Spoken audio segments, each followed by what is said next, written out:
Hey Super Cruisers, it's Frank from Cruising with Wheels. Kidnapping, abductions are horrific and tragic, especially of children. But what would possess someone to fake their own kidnapping? And so we ask the question of why? In this episode of Frank Pushes Back.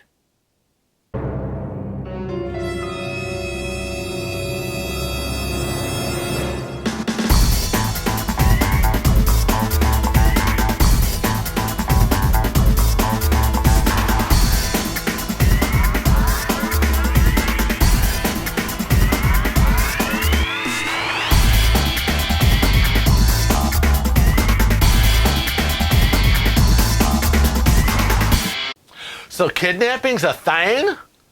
Faking your own? It's a thing. Yeah.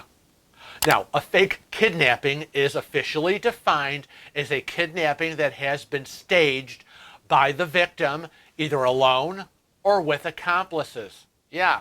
Now, I just read an article that popped into my feed of a woman who was just sentenced to prison this past September 2022 for a fake kidnapping abduction. And it was from 6 years ago, back in 2016. Talk about a slow justice system.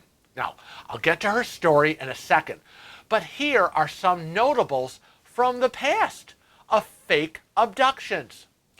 On December 15th of 1991, Farley Arrow, a torch singer and song stylist at Jupiter's Casino in Queensland's Gold Coast, disappeared from her Isle of Capri. The media immediately reported that she was in the clutches of an obsessed fan. On ABC TV on December 17th, Arrow's husband elaborated on the concept of a fatal attraction, asserting that, quote, if you look at what show business is about, it's really about what you aim for.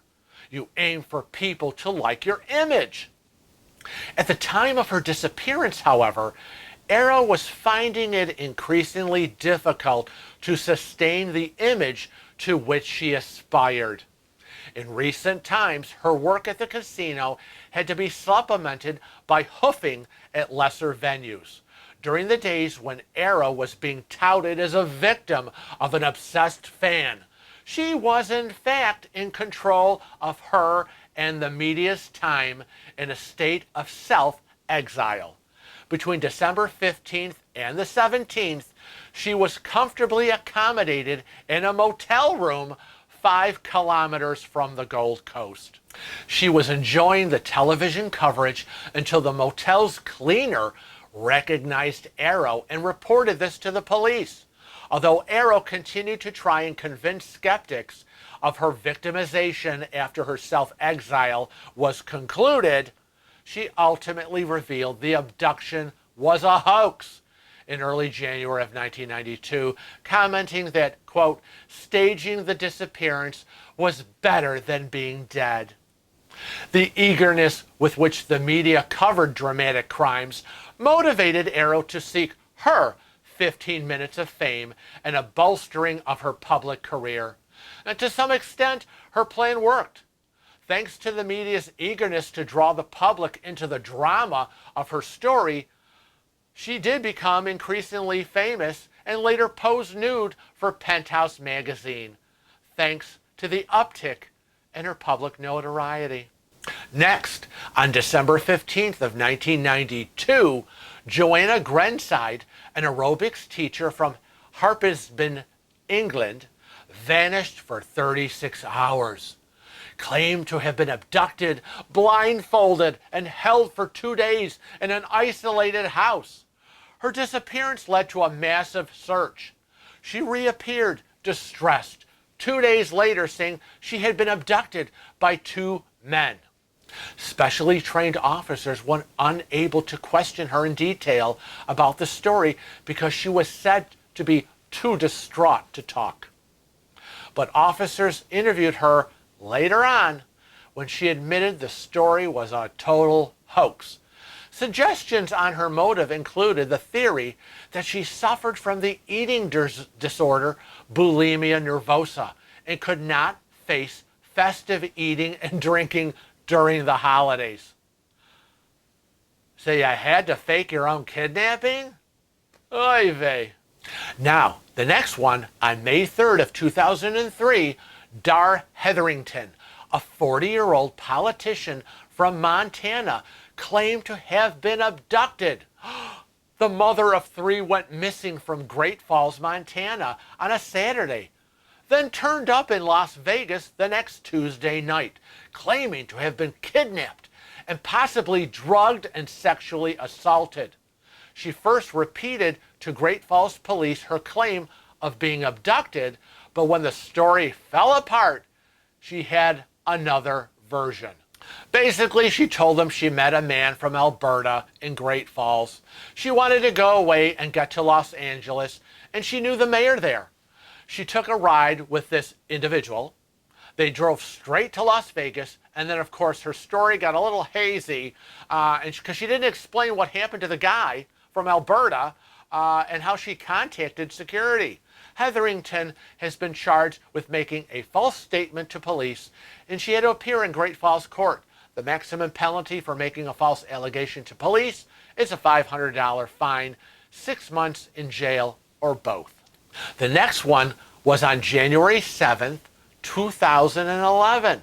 Brazilian soccer player Somalia claimed to have been kidnapped at gunpoint before being robbed. Well, CCTV footage later proved that it was simply late for training and fabricated the whole story in order to circumvent the club's 40% drop of wages in cases of tardiness. Somalia was charged with filing a false police report and on January 19th of 2011 agreed to a deal offered by prosecutors to donate the equivalent of $13,000 in U.S. money to the victims of then recent floods in Rio de Janeiro in order to avoid a possible prison sentence and a criminal record. Why do they do this crap?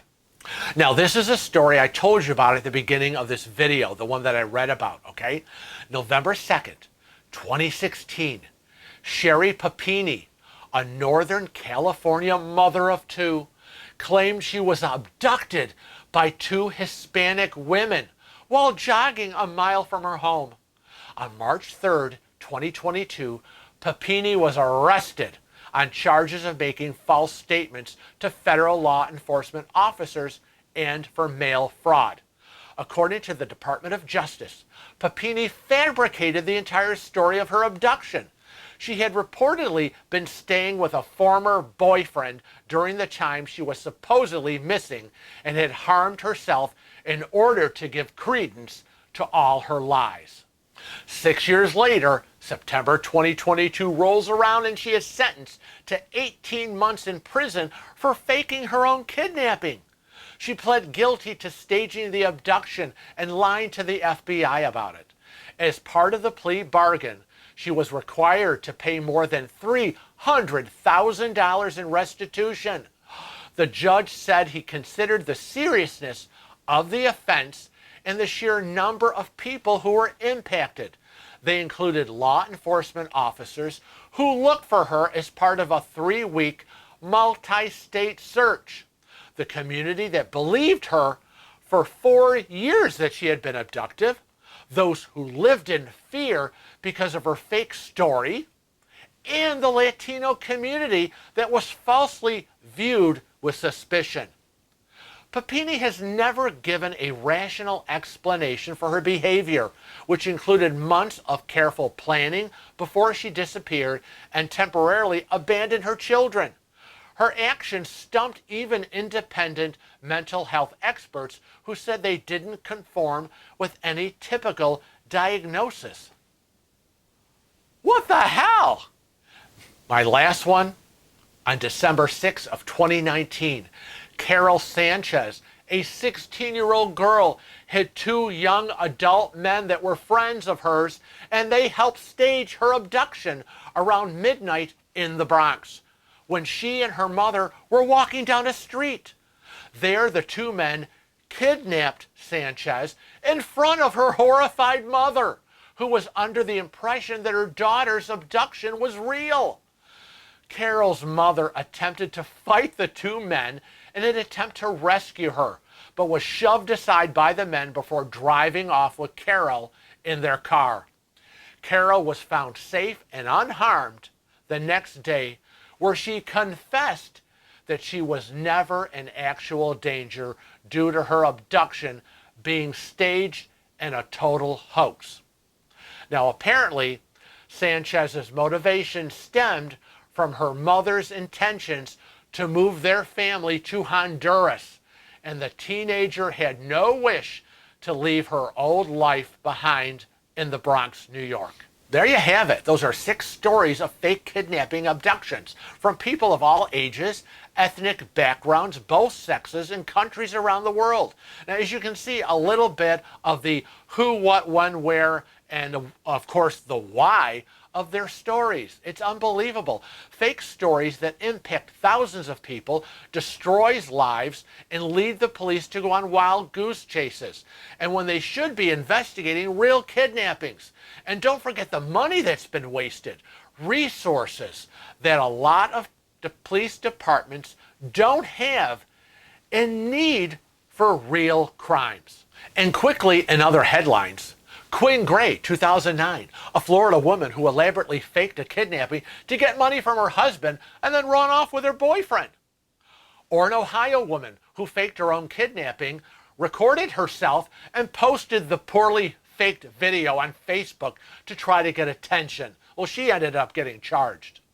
Or how about the infamous Susan Smith, a 23-year-old Texas mother of 2 small kids, in 1994 wanted to be out of her bondage of motherhood so she could freely run away with her fantasy lover. Yeah, she sloppily fabricated a bizarre story of a black man kidnapping her and the kids, then killing her own children. Meanwhile, she strapped her kids in the car seats, then drove them into a lake and cold-heartedly killed them herself. And now she spent the last 24 years in prison, pleading that she isn't really a bad person at all, and that all of America has simply been unfair and misunderstanding of her. Good God, girl. Seriously? Linda Theris, a young woman in Alabama who disappeared nearly a month, then reappeared naked, coincidentally, right on the same property that a recently filmed episode of Naked and Afraid was produced, where there were multiple roads, buildings, and occupants, and that it would have been impossible for anyone to have gotten lost for more than a few hours, let alone a month. There might have really been some crime and drug use involved, but a lot seems to have been totally faked. Brianna Harmon, pretty Texas blonde who claimed she was kidnapped and raped by 3 black men and staged it all as a hoax just to get attention. Audrey Sealer, 2004, a Wisconsin college student who faked her own kidnapping to get attention, with a past history of claiming attacks that did not ever occur. A Michigan woman lies about being kidnapped to get attention and possibly money.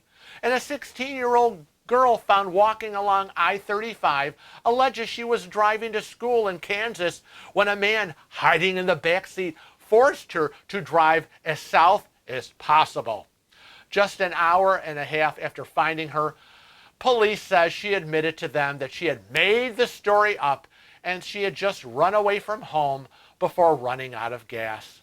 Good Lord, Mary, help me. Every one of these fakers needs to pay every penny back to their city and spend time in prison. That'll stop all this nonsense, honestly.